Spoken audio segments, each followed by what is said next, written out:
Assalamu alaikum wa rahmatullahi wa barakatuh, bonjour à tous, on se retrouve pour une petite vidéo à travers laquelle on va parler d'un livre qui est un véritable coup de cœur.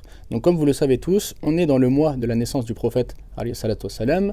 C'est donc un mois qui a vu naître cet homme qui a été envoyé pour l'humanité, cet homme qui a été envoyé comme miséricorde pour les mondes, qui est venu donc clôturer le message donc de Dieu à sa création, à ses créatures, et il est donc impératif de connaître cet homme, surtout dans une période aussi difficile où en permanence des calomnies à son sujet donc sont propagées et finalement tout le monde parle de lui mais très peu le connaissent. Alors l'intérêt de cette biographie et pourquoi est-ce qu'elle m'a plu particulièrement et qu'elle m'a donné envie de vous la présenter, c'est qu'elle s'adresse aux jeunes et donc elle est expliquée avec des mots et des réflexions qui touchent la jeunesse. Donc c'est vraiment une biographie qui est racontée de manière touchante, de manière inspirante, avec beaucoup de spiritualité et beaucoup de réflexion. Et surtout dans un style qui est abordable à tous.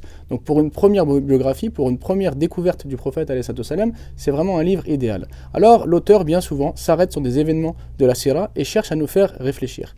À titre d'exemple, il nous montre lorsque Halima, donc la nourrice, est venue à la Mecque pour chercher un enfant, et qu'elle n'a trouvé donc personne à ramener avec elle dans le désert pour pouvoir justement donc gagner sa vie, et que à défaut, elle a dû prendre donc le prophète Mohammed, qui était orphelin et donc que personne ne voulait.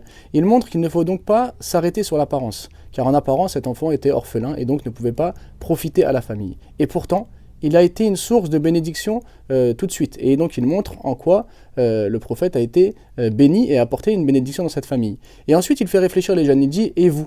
Est-ce que vous êtes une bénédiction pour les vôtres? Est-ce que lorsque vous êtes loin de vos parents, loin de vos familles, est-ce que finalement vous leur manquez? Est-ce que lorsque vous êtes là, vous êtes une source de bien, de bien-être, de bénédiction, d'aide, de soutien quand vous êtes là, ou vous êtes au contraire une source de soucis?